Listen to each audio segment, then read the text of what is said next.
And this test, وَلَمْ يَكُلْ لَهُ كُفُوًا أَحَدٌ, is so stringent that no one besides Allah subhanahu wa ta'ala can pass. Suppose someone says that Arnold Schwarzenegger, you know Arnold Schwarzenegger? The person who's known as the strongest man in the world. He was given the title Mr. Universe. If suppose someone says that Almighty God is 1,000 times as strong as Arnold Schwarzenegger. The moment you can compare God to anyone, whether it be Arnold Schwarzenegger, whether it be Dara Singh or King Kong, whether it be 1,000 times or 1,000,000 times, the moment you can compare Almighty God to anyone, He is not Almighty God. وَلَمْ يَكُلْ لَهُ كُفُوًا أَحَدٌ. There is nothing like Him. This is a 4-line definition given in the Holy Quran, Surah Ikhlas, which is the touchstone of theology. We Muslims, we prefer calling Allah subhanahu wa ta'ala by the Arabic name Allah instead of the English word God. Because the Arabic word Allah, it is pure, it is unique. Whereas the English word God, it can be played around with. You can play around with that word. If you add a S to God, it becomes gods, plural of God. There's nothing like plural Allah in Islam. Qul huwallahu ahad. Say He is Allah, one and only.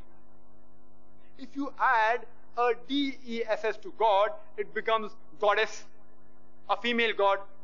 There's nothing like male Allah or female Allah in Islam. Allah is unique. He has got no gender. If you add a father to God, it becomes Godfather. He's my Godfather. He's my guardian. There's nothing like Allah Father in Islam or Allah Abba in Islam. If you add a mother to God, it becomes Godmother. There's nothing like Allah Mother or Allah Ammi in Islam. Allah is a unique word. It's a pure word. If you prefix a tin before God, it becomes tin God. There's nothing like tin Allah in Islam. That's the reason we Muslims, we prefer calling Allah subhanahu wa ta'ala by the Arabic word Allah instead of the English word God. But if some Muslims, if they use this word while speaking to non-Muslims, I have got no objection. Because non-Muslims may not know what is the concept of Allah. So if anyone uses God for Allah, I have got no objection. But the more appropriate word is Allah. Otherwise, the Holy Quran says in Surah Isra, chapter number 17, verse number 110, قُلِ ذُو اللَّهِ أَوِ ذُو الرَّحْمَنِ أَيَّمَا تَدْعُوا فَلَهُ الْأَسْمَاءُ الْحُسْنَى. Say, call upon Him by Allah or by Rahman. By whichever name you call upon Him, it is well. To Him belongs the most beautiful name. You can call Allah subhanahu wa ta'ala by any name, but it should be a beautiful name. It should not conjure up a mental picture. And there are no less than 99 different attributes given of Allah subhanahu wa ta'ala in the Holy Quran. No less than 99 different attributes of Allah subhanahu wa ta'ala are given in the Holy Quran. For example, Ar-Rahman, Ar-Rahim, Al-Kareem, most gracious, most merciful, most benevolent. He's called as Rabb, as Razik, as Lord, Cherisher, Sustainer, Provider. No less than 99 different attributes are given in the Holy Quran for Allah subhanahu wa ta'ala. And the same message is repeated. Besides Surah Isra chapter 17 verse number 110, it is also mentioned in Surah Taha chapter number 20 verse number 8. In Surah Araf chapter number 7 verse number 180, as well as in Surah Al-Hashr chapter 59 verse number 24, which says, to Allah belongs the most beautiful names. But whatever attribute you give to Allah subhanahu wa ta'ala, to Almighty God, it should be a unique attribute. It should only refer to Him and to no one else. And if we reverse the order, it should yet point out to Allah subhanahu wa ta'ala. For example, I am 5 feet 11 inches tall. I wear spectacles. I live in Bombay. If someone says that Dr. Zakir Niak is 5 feet 11 inches tall, it's a correct characteristic. But if we reverse it, who is 5 feet 11 inches tall? you will find more than 1,000 people who are 5 feet 11 inches tall. It doesn't point specifically to me. It's not unique.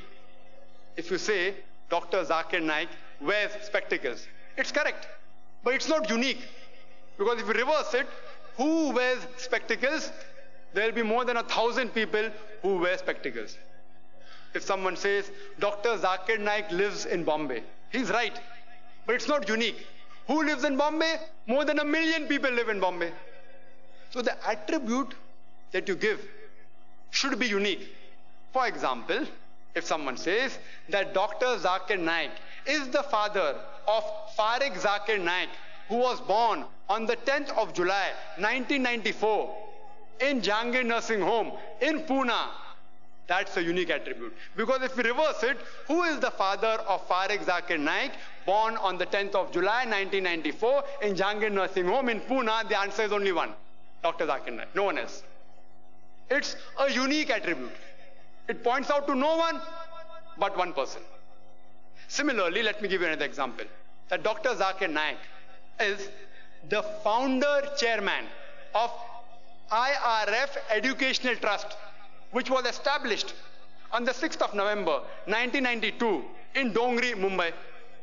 If we reverse it, who is the founder chairman of IRF Educational Trust, which was established on the 6th of November 1992 in Dongri, Mumbai? The answer is only one, Dr. Zakir Naik. Similarly, if you call Allah subhanahu wa ta'ala by any attribute, by any name, it should be unique. You can't say Allah subhanahu wa ta'ala is the creator of a building, because even many builders can build buildings. You can call him the creator of the universe. Khalik, the creator. Who's the creator? Only one. Who's the ultimate creator of the universe? Only one, Allah subhanahu wa ta'ala. Ar-Rahman. Who's the most gracious? The answer is only one, Allah subhanahu wa ta'ala. Ar-Rahim. Who's the most merciful? The answer is only one, Allah subhanahu wa ta'ala. So it should be a unique attribute. The example I gave of myself was unique, but nothing great. Being the founder chairman of IRF Educational Trust is nothing great. It's unique, fine. It's nothing great. But Allah subhanahu wa ta'ala, besides the attribute being unique, it is something ultimate. Being the father of Farik Zakir Naik is not ultimate. It's unique. It's not ultimate. But Allah subhanahu wa ta'ala's attribute, besides being unique, should be ultimate. You cannot give attributes which are just common, which you and I can also do. Secondly, besides giving unique attributes, it should not be combined with characteristics which do not belong to Allah subhanahu wa ta'ala. For example, if someone says that Dr. Zakir Naik is the father of Farik Zakir Naik, who was born on the 10th of July 1994, Jangir Nursing Home in Pune, and is 4 feet tall. The attribute is correct. I am the father of the person who he said, but I am not 4 feet tall. I am 5 feet 11 inches tall. If someone says Allah subhanahu wa ta'ala, Almighty God, is a creator, but he has got a human form like you and me, one head, 2 eyes, 1 nose, 1 mouth, 2 hands. The creator attribute is correct, but the characteristic of a human form is wrong.